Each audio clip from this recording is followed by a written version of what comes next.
Hey, what's up guys? Welcome to You Fix It Garage, where it's always my goal to help you save money by doing things yourself. Today we're going to be lowering or shaving down the seat on this WR250R. So let's get started. First thing you got to do, take the seat off. All right, once you get your seat off, the next thing you got to do is pull all these staples out around the edge of your seat. So don't worry about messing anything up, just pull all those out and then we'll take that cover off.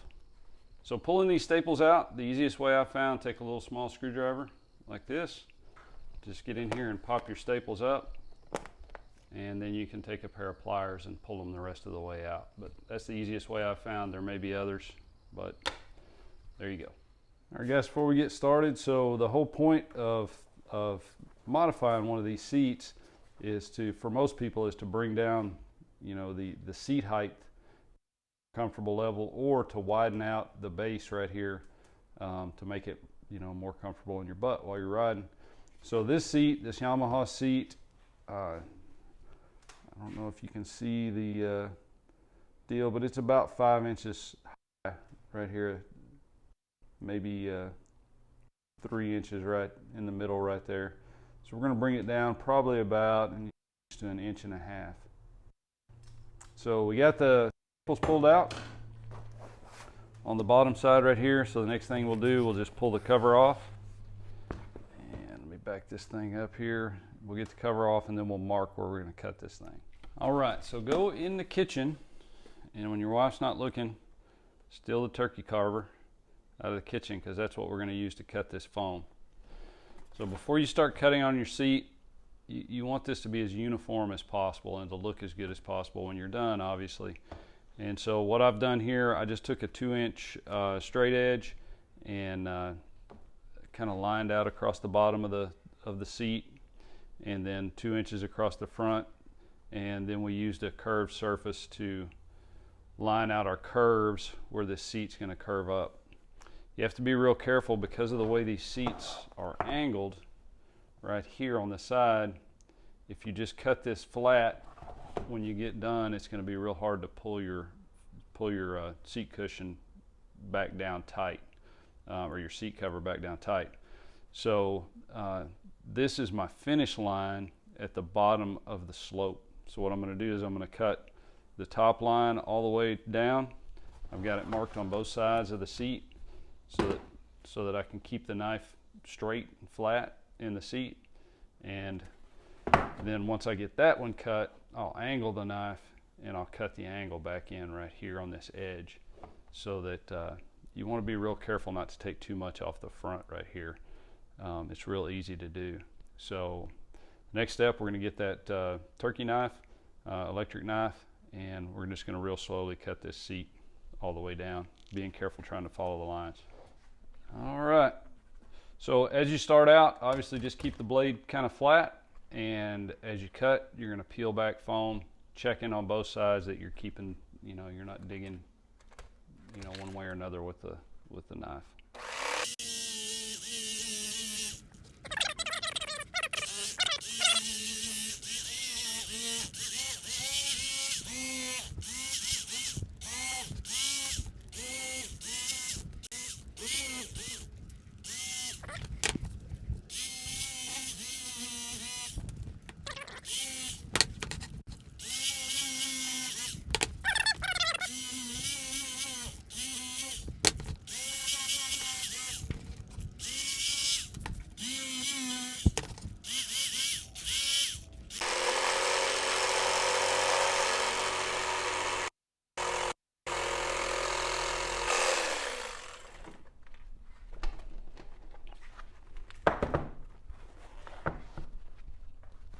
All right, so we took off, I don't know what that is. That's probably a good inch of foam out of the middle of it. Now I'm going to remark this, cut these slopes on the sides right here, and then we'll take it outside and we'll get the belt sander after it. All right, so cutting these angles back, just kind of freehand it. Again, I've got the line right here that I'm going to try and follow, and I'm just going to try and keep this at about, I don't know, 45-degree angle.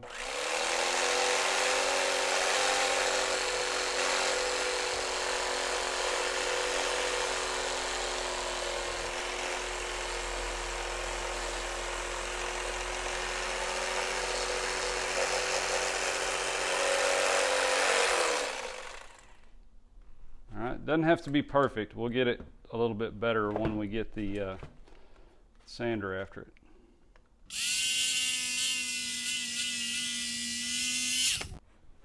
All right, so don't worry about all these little dips and skips and all that kind of stuff. We're going to fix that with the belt sander. All right, the next thing you need is kind of a belt sander, some pretty gritty sandpaper.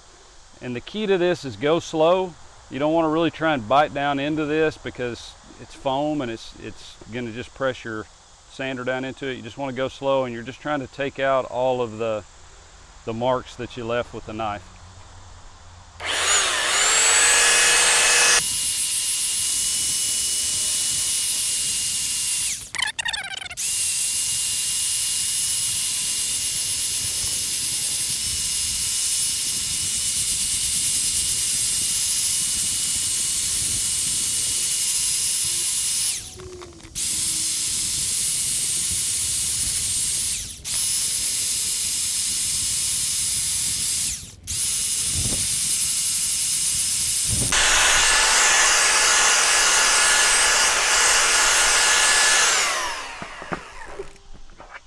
Alright, that's starting to look pretty good, and once you get it pretty flat across here, then you want to round these edges back over the way they were before you cut it off.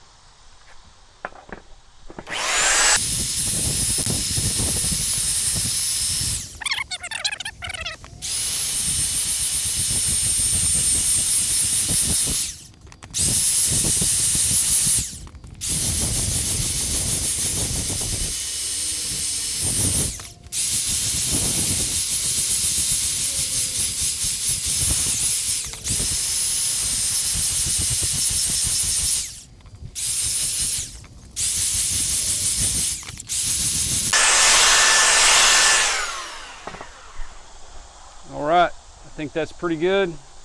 Got all the major dips out. I think we got it evened up pretty good. Now we just got to put the cover back on. All right, now the seat shaped the way we want it. It's time to staple the cover back on it. We're just going to use the factory cover that came with it. It should fit fine if we cut and sculpted this just right. We're going to have to pull it pretty tight, but that's what we're using, just a factory cover. I'm using a pneumatic stapler. You can actually do this with a hand stapler if you want. This just makes it a lot easier. So this is just a cheap, like Harbor Freight or Amazon pneumatic stapler. But the thing you really want to do is make sure that you use stainless steel staples.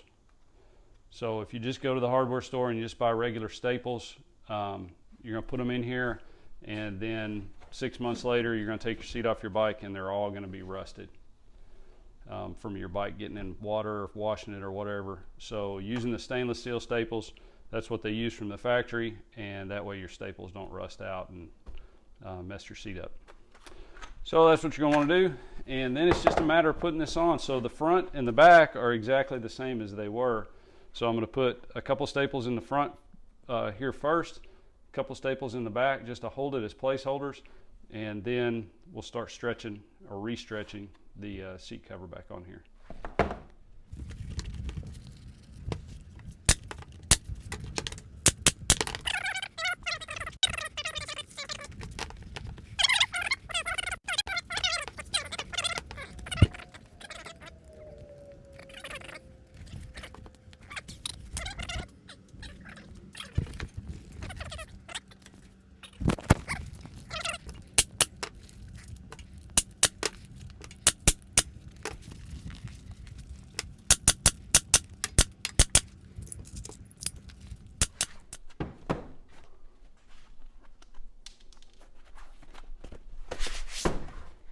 Happy with that? That looks good.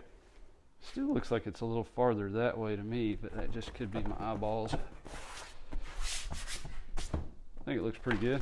I think it looks really good. All right, guys, the last step is just to trim off this excess so that it doesn't get in the way of your mounting hardware. And just a regular pair of scissors is good enough for that.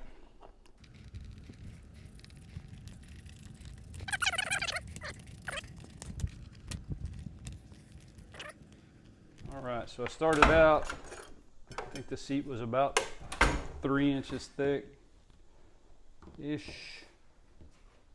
maybe 4 inches, but there's where we ended up. So I think we took, if we take the middle of the seat right here,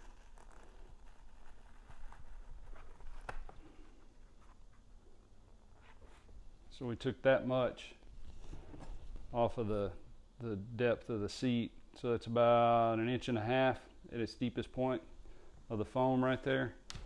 So doesn't seem like much, but that'll make a huge difference when you're straddling your bike. All right guys, so we got the seat reinstalled. You can see it's still good and tight, and still looks pretty factory, but it lowered the bike by at least 1 inch, probably a little bit more, and then we lowered the factory lowering link down there and got the bike where we need it. So if you need to lower your seat, that's the easy way to do it, cheap, free way to do it anyway. And thank you guys for watching.